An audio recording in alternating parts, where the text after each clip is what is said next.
Madeline lived for many years in Boston and is still fascinated by the city.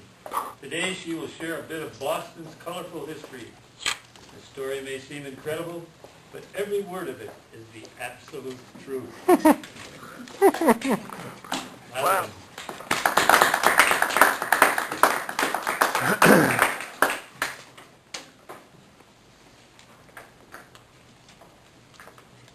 Boston is a city which cherishes its traditions, its politicians, and its gangsters, especially its gangsters. This is the story of the Bulger Boys, a peculiarly Boston parable about two brothers who each achieved near mythic status, one as a politician, the other as a gangster. The Bulger Boys, William and James Jr., grew up in public housing in an isolated section of Boston named South Boston, an area with plenty of attitude.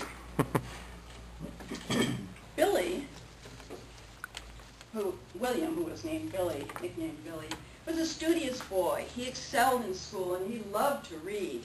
A boyhood friend said, "Billy is the kind of kid who goes to the library even when it's not raining out." Billy graduated from Boston College High School. He went to the prestigious Boston College, a very good Jesuit school, and he got his law degree from Boston College Law School. On the other hand, his brother, James Jr., nicknamed Whitey, he was described in other terms. Whitey, said a friend, was a black sheep, like he was born to it, hanging out with the wrong kids, getting in trouble with school, and giving the finger to the cops and to the nuns. Whitey dropped out of Southie High School. He took up petty crime. He graduated to bank robbery.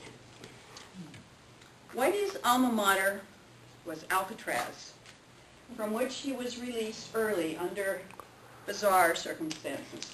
Let's leave it at that. Billy began his phenomenal political career in 1961 when he was elected to the Massachusetts House of Representatives.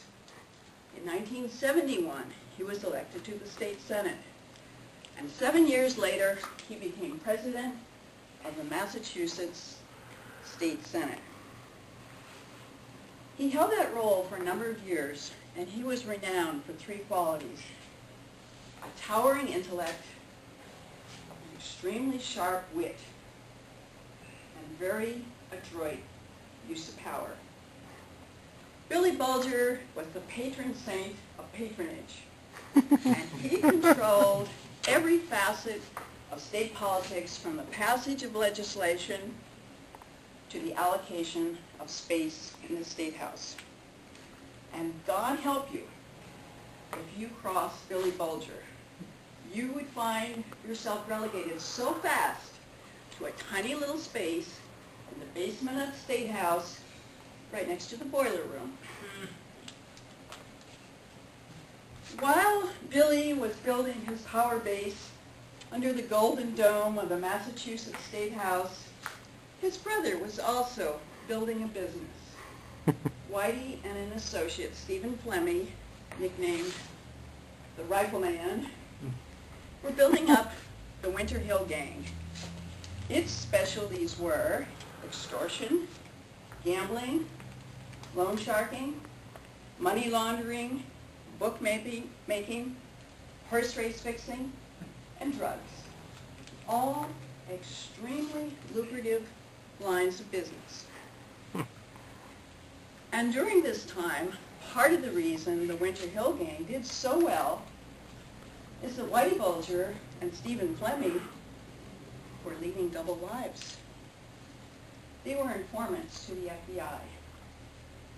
And the contact there was Special Agent John J. Connolly, Jr., who had been a boyhood friend and had grown up with the Bulger Boys in the tenements of Southie.